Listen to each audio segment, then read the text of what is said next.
It's John in Canada, Sportslogic. Sorry, guys, I didn't get to my winners and losers for this week. I probably won't be for this week. We'll just skip it for this week because there wasn't really a lot of big games. I mean, props to Michigan State for winning against Miami, but outside of that, there were a lot of stacked games that I really just didn't get to. I will get to winners and losers next weekend. The Lions played the Ravens, they played the Ravens this weekend, but they played the Packers in Green Bay on Monday.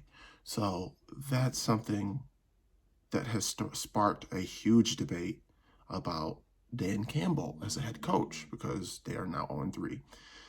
That being said, I see a clip on Twitter from Woodward Sports Network. Shout out to Woodward Sports, but here's the clip.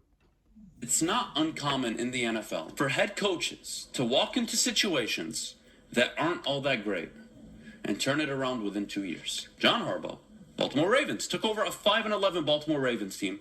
They drafted Joe Flacco with the 18th overall pick. They finished 11-5 and reached the AFC title game his first season. After taking over a 5-11 roster, Matt Rule won 5 games last year with a depleted roster. Why is it that Dan Cambell should get 4 years and Matt Rule took the 31st ranked defense, jumped them up to 18th in year 1, and they are number 1 in the NFL going into his second season? Should Detroit Lions fans be patient?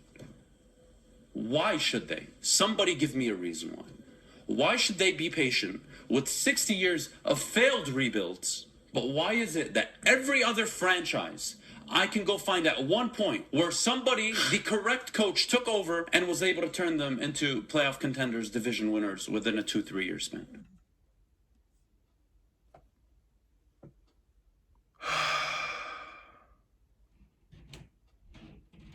The Lions are a mess, hot mess. They're like the hottest of hot messes. And that's because of, you see my hand shaking. That's because of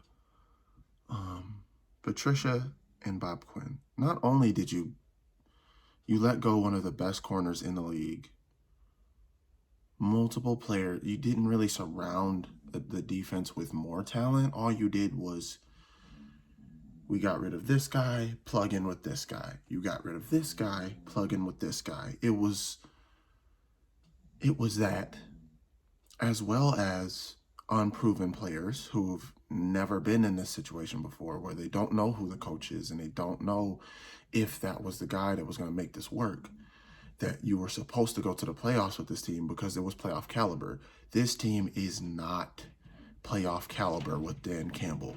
There is no defense. I don't know who Alex Anzalone is. Who is Alex Anzalone? We just got rid of a rookie, or not got rid of, a rookie got hurt. A rookie corner just got hurt.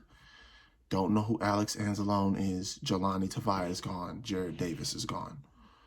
Trey Flowers is your only, that's it. It's just Trey Flowers. And Jamie Collins is about to get traded. They have no defense. On the flip side, you got Swift, you got the offensive line, you got TJ Hawkinson, you got this receiver, that receiver. A lot of the offense can be at least decent with Jared Goff at the helm, but the defense there is none. This is the first time that I've seen where it's not that the Lions have a bad defense. The Lions have no defense. There's no defense on this team. And that's really problematic for a team that we just, every year somebody told me, hey man, we should get, all we need is Cam Newton, or all we need is this quarterback, and I swear we'd be better. We're just going to keep ignoring it? That's the main issue that we keep ignoring. The main issue is the defense.